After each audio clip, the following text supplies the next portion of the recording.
మీరు నలిగి బాధపడి మీ కన్నీళ్లు తుడిచే వాళ్ళు ఉన్నారా ఆ రోజునని చాలాసార్లు మహిళా రైతులు నన్ను అడిగారు. ఇది గౌరవ ప్రధానమంత్రి శ్రీ నరేంద్ర మోదీ గారికి తెలుస్తుందా అని ఒకసారికి 5 సంవత్సరాల క్రితం మీరు అడిగారు. నేను ఆ రోజు ఆయనకి తెలియకుండా ఏది ఉండదు, అమరావతి శాశ్వత రాజధానిగా ఉంటుందని ఆ రోజు మేమందరం కలిపి మాట ఇచ్చాం. ఆ ఇచ్చిన మాట ప్రకారం ఈ రోజున గౌరవ ప్రధానమంత్రి గారి చేతుల మీదుగా మళ్ళీ ఇంకొకసారి పునఃప్రారంభం జరగబోతుంది.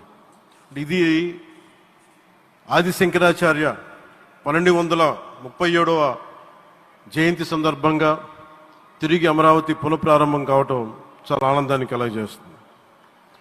మనందరం 5 కోట్ల మంది ప్రజలకి సంబంధించి ఇది ఒక హబ్, ఇది సెంటర్, నర్వ్ సెంటర్. ఇది అంటే మనందరికి సంబంధించిన ఇల్లు. ఇది మనందరం ఎవరిని అడుగుతున్నామంటే, ఒక ప్రధానమంత్రి గారు పూర్వం సన్యాసాశ్రమంలో ఉన్నప్పుడు ఆయనకి అనికేత్ అనే పేరు పెట్టారు.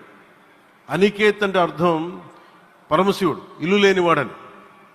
అలాంటి ఇల్లు లేనివాడు, కుటుంబం లేనివాడు 5 కోట్ల మంది కుటుంబాలకు, 5 కోట్ల మంది ప్రజల కోసం, ఎన్ని కోట్ల కుటుంబాల కోసం మనందరికీ రాజధానిలో ఒక నగరం నిర్మించడానికి, ఇల్లు నిర్మించుకోవడానికి ఇల్లు లేకుండా 140 కోట్ల మంది ప్రజల బాధ్యత తీసుకొని కశ్మీర్ నుంచి కన్యాకుమారి వరకు, అక్కడ కామాఖ్య నుంచి ద్వారకా వరకు ప్రపంచమే, మన దేశమే తన కుటుంబంగా చేసుకుంటూ ఈ భారతదేశమే తన ఇల్లుగా చేసుకొని తిరిగి పునఃప్రారంభానికి విచ్చేసిన గౌరవ ప్రధానమంత్రి శ్రీ నరేంద్ర మోదీ గారికి మనస్ఫూర్తిగా మన అందరి తరపున, ఆంధ్రప్రదేశ్ ప్రజలందరి తరపున, అమరావతి రైతాంగం తరపున, ఆడపడుచుల తరపున వారికి చేతులెత్తి హృదయపూర్వక నమస్కారాలు తెలియజేస్తున్నాను.